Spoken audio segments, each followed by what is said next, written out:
दोस्तों,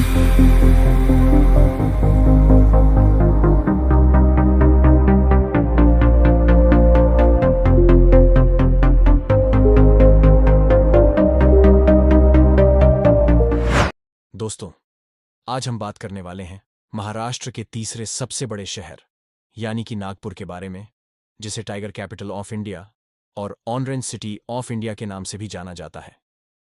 यह शहर महाराष्ट्र राज्य में स्थित भारत का एक प्रमुख महानगर है, जो कि भारत के मध्य में खूबसूरत नाग नदी के किनारे पर स्थित है। नागपुर शहर को भारत के दूसरे नंबर का सबसे ग्रीनेस्ट शहर माना जाता है, जहां की सड़कों पर बेशुमार मात्रा में हरे भरे पेड़ लगाए हुए हैं।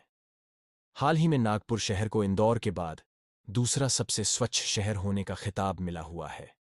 नागपुर आधिकारिक तौर पर महाराष्ट्र राज्य का सबसे सुरक्षित और तकनीकी रूप से विकसित शहर है तथा पर्यटन की दृष्टि से इस शहर को महाराष्ट्र के अग्रणी शहरों में शुमार किया जाता है।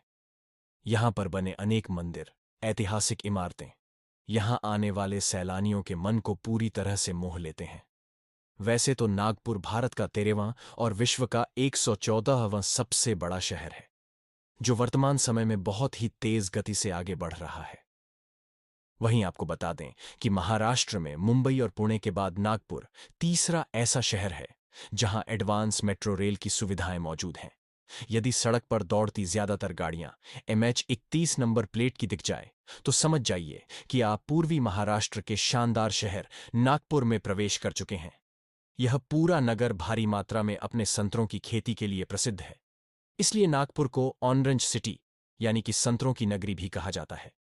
एक मीडिया रिपोर्ट के मुताबिक नागपुर शहर निवेश करने के लिहाज से भारत के 11वें सबसे अधिक लोकप्रिय शहर में गिना जाता है। साथ ही नागपुर ही वह स्थल है जहां से राष्ट्रीय स्वयंसेवक संघ RSS और विश्व हिंदू परिषद जैसी राष्ट्रवादी संगठनों का उदय हुआ। आज नागपुर महानगर का टोटल मेट्रोपॉलिटन एरिया लगभग 9,897 वर्ग किलोमीटर के विशाल क्षेत्रफल पर फैला हुआ है तथा साल 2022 के अनुमानित जनगणना के अनुसार यहां की कुल जनसंख्या लगभग 64 लाख लोगों की है। इस 6 लाख लोगों में से लगभग 60% आबादी हिंदू धर्म को मानती है और 15% आबादी बौद्ध और मुस्लिम मजहब को मानने वाली है। साथ ही सेक्स रेशो और लिटरेसी रेट के आधार पर नागपुर देश के बाकी शहरों से थोड़ा पिछड़ा है, क्योंकि यहां प्रति 1000 पुरुषों पर केवल 963 महिलाएं ही पाई जाती हैं। इस शहर में बोली जाने वाली भाषा मराठी है। साथ ही यहां के लोग हिंदी और अंग्रेजी भाषा में भी अच्छी तरह से समझ और बोल लेते हैं। नागपुर में ही दुनिया का सबसे बड़ा दीक्षा स्तूप मौजूद है, जो नागपुर आने वाले सैलानियों के बीच खासा प्रसिद्ध है। इसे एक पर्यटन और तीर्थ स्थल दोनों का दर्जा दिया गया है, जो दुनिया के सभी बौद्ध स्तूप में सबसे बड़ा स्तूप है। यदि आप खाने पीने के बहुत ही बड़े शौकीन हैं तो नागपुर शहर आपके लिए किसी जन्नत से कम नहीं है, क्योंकि यहां अनेक प्रकार के मुंह में पानी ला देने वाले व्यंजन काफी प्रसिद्ध हैं। साथ ही यहां के स्ट्रीट फूड में ज्यादातर मसालेदार चटपटी तरी, पोहा मटका, चिकन बिरयानी और मीठे में शाही शिरमल बहुत ही फेमस है। और आइए अब जरा एक नज़र नागपुर के सुनहरे इतिहास पर डाल लेते हैं। तो नागपुर शहर की स्थापना अपना साल 1703 में गोंड राजा वक्त बुलंद शाह ने की थी। फिर वह राजा भोसले के उपरांत मराठा साम्राज्य में शामिल हो गया। फिर 19वीं सदी के दौरान अंग्रेजी हुकूमत ने इस शहर को मध्य प्रांत व बिरार की राजधानी बना दिया। साथ ही नागपुर के नाम को लेकर कई हिंदू और बौद्ध दंत कथाओं में ऐसा कहा जाता है कि नागपुर में नाग यानी कि सांप बहुत पाया जाता था। इसी कारण से इस क्षेत्र का नाम नागपुर रखा गया।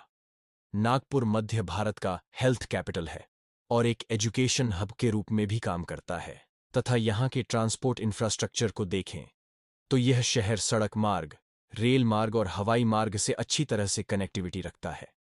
यहाँ का सबसे बड़ा और महत्वपूर्ण रेलवे स्टेशन नागपुर जंक्शन है, जो कि हावड़ा मुंबई और दिल्ली चेन्नई ट्रंक लाइन पर स्थित है। और इस रेलवे स्टेशन में कुल 8 बड़े प्लेटफार्म मौजूद हैं। यहाँ से रोजाना कई लंबी रूट की ट्रेनें गुजरती हैं, जो नागपुर शहर को देश के दूर दराज शहरों से जोड़ता है। वहीं नागपुर शहर में डॉ बाबा साहेब अम्बेडकर इंटरनेशनल एयरपोर्ट भी मौजूद है, जहां से डोमेस्टिक और इंटरनेशनल दोनों तरह की उड़ानें भरी जाती हैं। ये एयरपोर्ट नागपुर के सिटी सेंटर से महज 8 किमी के शॉर्ट डिस्टेंस पे मौजूद है। यह शहर प्राकृतिक और कृत्रिम झीलों से लिप्त है। यहाँ सबसे बड़ी झील है बांझी झील, जहाँ दूर दूर से हजारों सैलानी अपनी छुट्टियां बिताने आते हैं। इसके अलावा यदि आप कभी नागपुर की यात्रा पर आते हैं तो आप यहाँ दीक्षा भूमि स्तूप, अक्षरधाम मंदिर, ड्रैगन पैलेस मंदिर, रोमांटिक किला और लता मंगेशकर म्यूजिकल गार्डन जैसी जगहों पर घूम सकते हैं। तो आज की वीडियो में बस इतना ही।